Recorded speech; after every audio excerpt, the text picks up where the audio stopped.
My name is Huda. I'm the director of Surma restaurant and Mr. Huda's Surma Secrets Spices. I came to this country when I was 3 years old. My father used to work in the British Steel, so I was brought up in Scunthorpe all my life until 16, when I left school and I moved down south for my apprenticeship. When I started my work, when I left school at 16, I wanted to be self-employed by the age of 21. That was my ambition. I didn't want to work for somebody until 30s. And then soon as I reached the age of 20, I decided it was time for me to do my own business.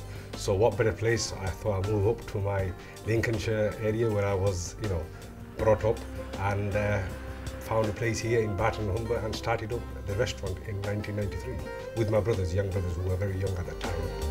I'm part of organisations like Select Lincolnshire and Taste of Lincolnshire. I'm a proud member and ambassador of Select Lincolnshire, and we have so much help, so much opportunities out there for small businesses to go out and make it that you'll be surprised. Lincolnshire as a county does have some great opportunities for small to medium businesses, and we are very much a small and growing business. Although we're not particularly industrialised, certainly in the food industry, Lincolnshire is perhaps recognised as the major county. I would disagree if somebody says there isn't anything in Lincolnshire. I mean, Lincolnshire, we have so much potential in fruit growing and every other aspects. I mean, look at what we have, excellent vegetables like potato and carrots, and we have such a fantastic beef and lamb, Lincolnshire beef and sausages and everything. You cannot beat it.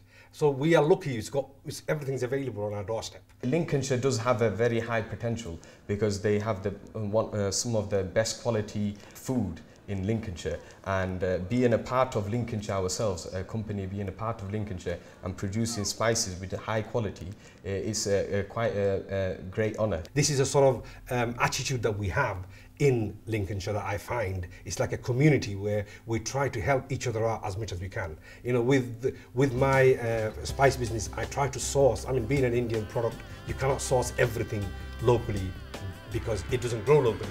But we try to source everything from the radius, about 20-mile radius, from our jars to packaging to our everything that you essentially need for your factory to run, we try to source locally. So you're helping your local community in the business.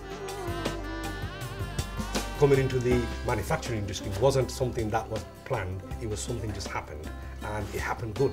We, in the UK now, Indian food is primarily the #1 food that people love and go out every weekend to have a meal. Some dishes like tikka masala, kurma, they were developed in the mind of our customers, Western customers, in having the delicate feeling of the spice with the added touch of a bit of cream and a bit of sugar, just to give it that bit of mildness and sweetness. It's like tikka masala is created in the UK, balti created in the Midlands, and the word balti means a bucket. So it's created in the Midlands, it's phenomenal all over the UK. If you go to India and say balti, they might come and hit you with a bucket. So these are the dishes created for the customer, but if the customers love it, as long as the spice is in there for them to taste the authentic Indian spices in there with the fusion of Anglo, in English style, why not? If the customers enjoy it, that's the main thing, go for it. So that's when the idea came, like a light bulb to me. Why not give the customer the spice blend that we have, or we prepare in the kitchen before we actually serve to the customer, and then give it to them in an uncooked, fresh form. So the idea came, obviously so many obstacles arose after that, but I learned from my experience that if you have an idea, if you have an ambition, you must persevere by patience and by just going ahead with it, and then end of the day you will succeed. Chicken tikka served with mint tamarind yogurt dressing dip with salad and lemon wedges. So if you love food, like me, there are thousands of people out there, they're passionate about food and they love going in the kitchen and creating the dishes and the flair. And that's how you get quality dishes, quality food, quality restaurants coming up everywhere, because of the flair and the passion from the chefs. If you have the passion, if you got the flair, they will always use the good quality ingredients, you will end up with a good quality tasting dish.